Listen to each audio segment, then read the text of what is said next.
On August 20th, 2025, Cracker Barrel rebranded for the first time since 1977, or so said the viral tweet anyway. Cracker Barrel, the restaurant, not the cheese, is well known for its old-timey looking logo, with the character of Uncle Herschel leaning on the eponymous barrel being a beloved centerpiece of the brand, until it was changed to this. The lettering is mostly intact, but all of the flavor's been stripped out of it, with the name floating in a vaguely barrel-shaped yellow hexagon, and this change pissed a lot of people off. Cracker Barrel, like many modern restaurants, had been undergoing a shift to a more minimized design. A couple of weeks earlier, this video of a remodeled Cracker Barrel also went viral, with the poster, named Coach Doug's, saying that he personally hated it. This guy's apparently taking credit for saving Cracker Barrel, in fact. I guess this is his 15 minutes of fame.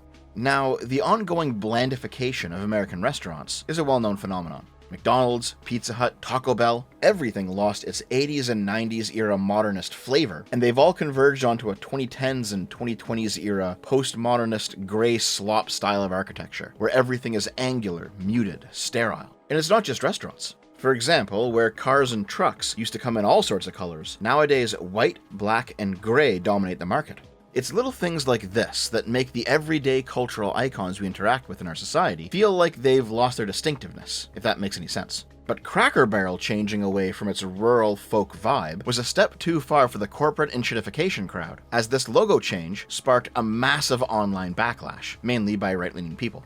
Of course, as it is with every event like this, the jokesters got in on it too. Like with this person asking, why Cracker Barrel remove the cracker in the barrel? That's pretty funny. However, the actual reactions ranged from reasonably voiced objections, like people saying, no, they've private equity'd Cracker Barrel, or change it back, to culture war brain rot objections, like Cracker Barrel has fallen, from the rightoid aggregator account and wokeness. By the way, anytime you see somebody unironically say X has fallen, that is a sure sign of brainworms. The original meme of a chudjack saying stuff like, it's over, the West has fallen, billions must die, is a parody of a resentful, unsuccessful alt-righter from the late 2010s, back when the alt-right was still a thing. The meme harkens back to the fall of the Roman Empire, what it must have felt like when a civilization was collapsing and being replaced by a new order, the chaos of the interim period, that sort of thing.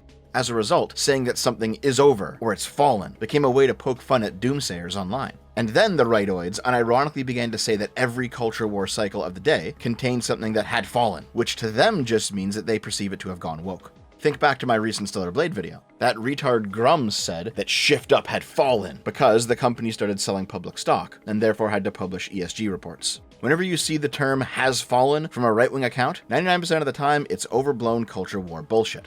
So, Cracker Barrel has fallen, apparently. After 2 days of online backlash, Cracker Barrel's position was that it was just a vocal minority of people who were angry with the design changes, and they had no intention of backing down. Meanwhile, Cracker Barrel waitresses were posting TikToks of empty dining rooms post-logo change, implying that business was down due to the events. Another right-wing culture war shitter, DC Drano, posted a text that he claimed to be from a Cracker Barrel waitress, which said that hours were getting slashed and nobody was showing up to eat. Now, this is plausible, but honestly, I'm loath to trust anything from DC Drano, since he had his fucking brain drained right out of him by the mega cult. Never forget that he was one of those Epstein Files Phase 1 useful idiots. And of course, our man Grums is back, this time posting a dramatic, "It's begun," in reply to this. Man, he really is the fucking chudjack, isn't he? The consumer boycott of Cracker Barrel continued until August 26th, when the fucking White House Twitter account got in on it, posting "Go woke, go broke" with an altered Cracker Barrel logo saying "America first" and Trump in place of Uncle Herschel.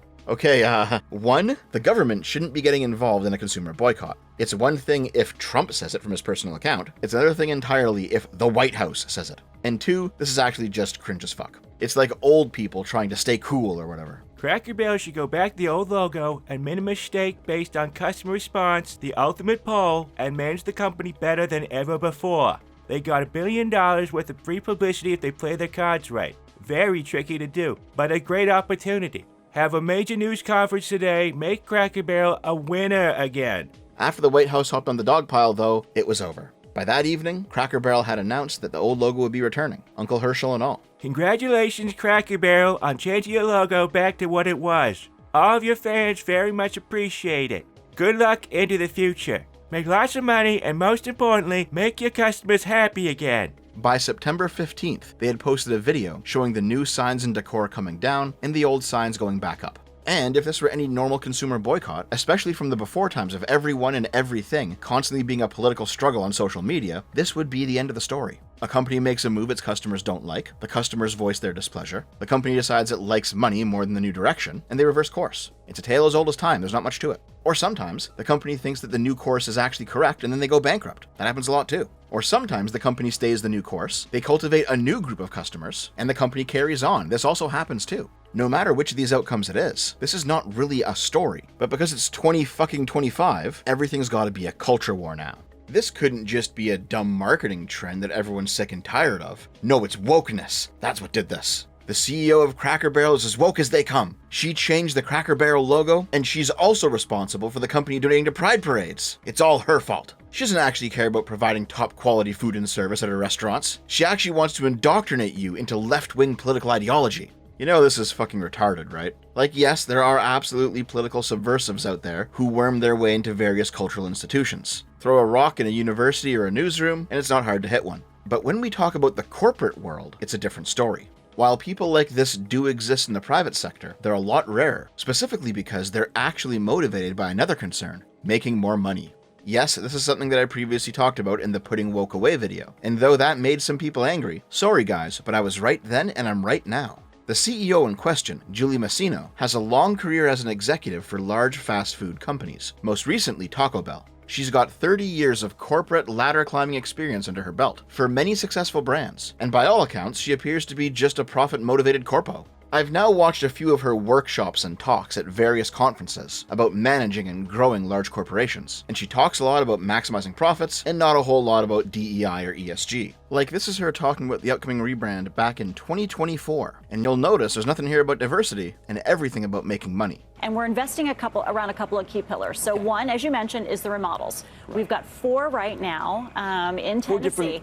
4 different versions of it because we want to get the algorithm right for our shareholders. You guys tell people what the algorithm is because they're not all in the game. Okay, we are spending different levels of money on those remodels to make sure that we can understand what level of investment is going to drive the right return. The founder of Cracker Barrel actually blasted Masino, not for being a woke progressive infiltrator or whatever, but for being a fast food CEO when Cracker Barrel isn't fast food, and not understanding that you can't just run it as if it were. In reality, Julie Masino and Cracker Barrel do not give a shit about wokeness or left-wing politics. They care about making money. They want asses in seats. They want you to part with your hard-earned cash. That's their motivation. They changed their logo because they thought it was going to be a good business decision. It wasn't, so they changed it back. If they were actually ideologically devoted to wokeness, they wouldn't have caved. They donate to pride events not because they want to trans your kids or whatever the fuck. They actually don't care if your kids are trans or not. Their only concern is that you're paying for food at Cracker Barrel.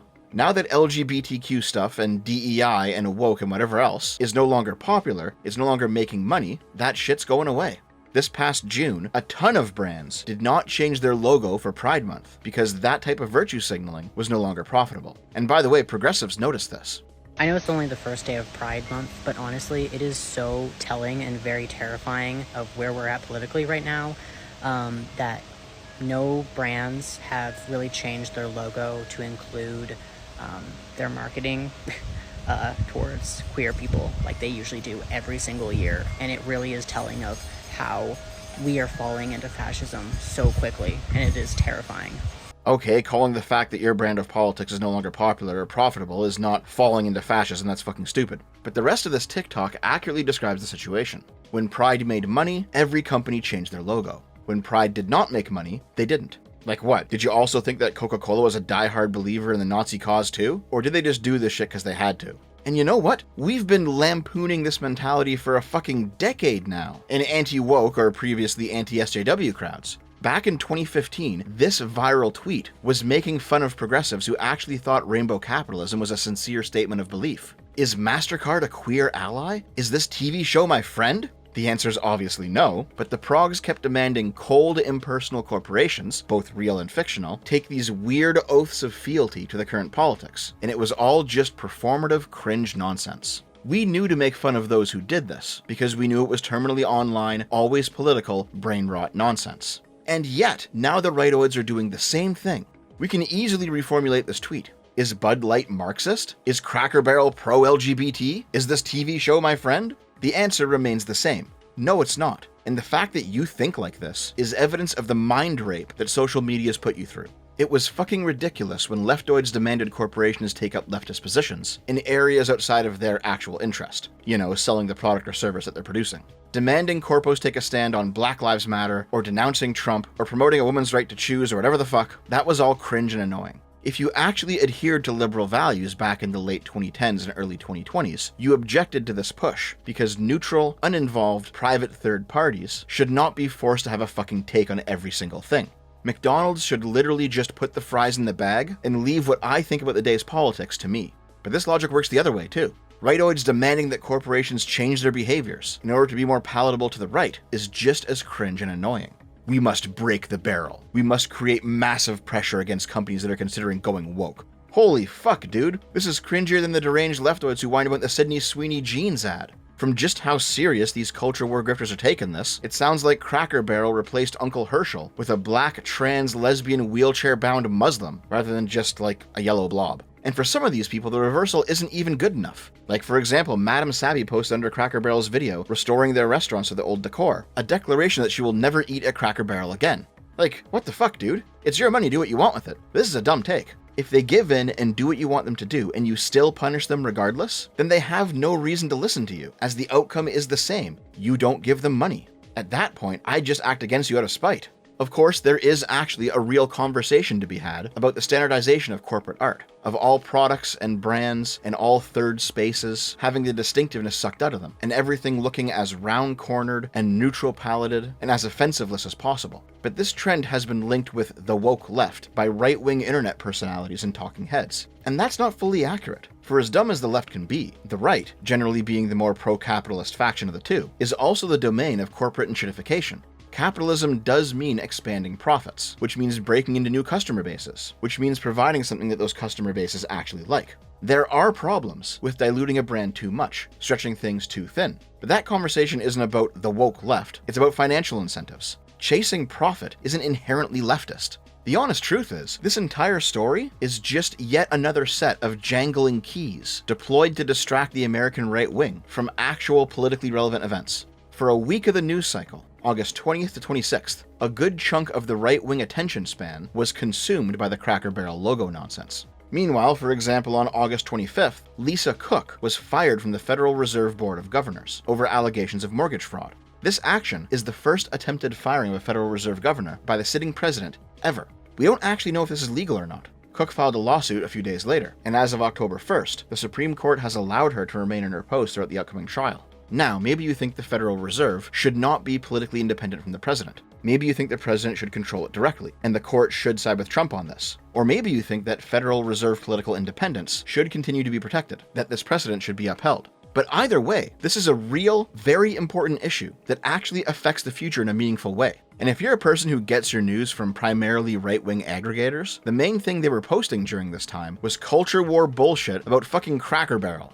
When you look at the Black Lives Matter people, the Antifa people, the feminists, the trans activists, all sorts of progressive movements, they are ultimately fueled on outrage. Sometimes it's true outrage, sometimes it's false. Sometimes a black person truly is unjustly oppressed by the police. Sometimes it's just some race-grifting bullshit. But either way, outrage is what keeps them motivated from cycle to cycle. Once the outrage has been fully farmed and depleted out of one of these stories, they move on to the next one. And if there is no next one, they manufacture it. Right-wing movements operate the same way. For example, the anti-woke gamer crowd, leapfrogging from Forspoken to Suicide Squad, to Dustborn, to the Wukong allegations, to the Stellar Blade controversy, to Assassin's Creed Shadows, to Ghost of Yotai or whatever's coming next. The outrage must be farmed. Sometimes there's real criticism there, like with Dragon Age Veilguard. Sometimes it's just fucking stupid, like with Kingdom Come Deliverance 2. But the truth value doesn't actually matter here, just the virality of it. And MAGA operates the same way as well.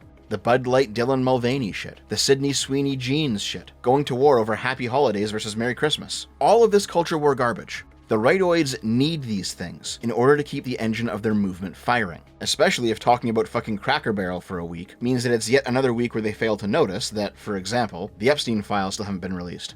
It's like I said in my video on Stellar Blade. I'm just tired of the culture war, the constant outrage cycle, and the frankly low-brow, low-IQ people that feed into it and live off of it. I just have this urge to shake them and say, don't you know that you're actively letting your brain be smoothed out for somebody else's profit? You're letting yourself hyperfixate on nonsense that doesn't matter, that isn't even real sometimes, but you've allowed your feed to convince you that it is. And you're spending all this energy on what? Engaging in a mostly performative culture war over a restaurant? Is this who you are as a person? Is this what you thought you'd grow up to do as a child? Honestly, at this point, it'd be pretty funny to just find everything the rightoids like and start up culture war campaigns calling it woke, even if they're obviously not. It's not like they can tell the fucking difference. And it would be hilarious to troll op them into twisting around trying to justify why they like a woke thing. Just like those progs who get lambasted for supporting problematic things. At least then I get a laugh out of all this brain rot. Anyway, moral of the story is, the Cracker Barrel logo change was stupid, sure. But if you think it's a sign of wokeness destroying the West and our civilization falling, please, for the love of God, just go outside.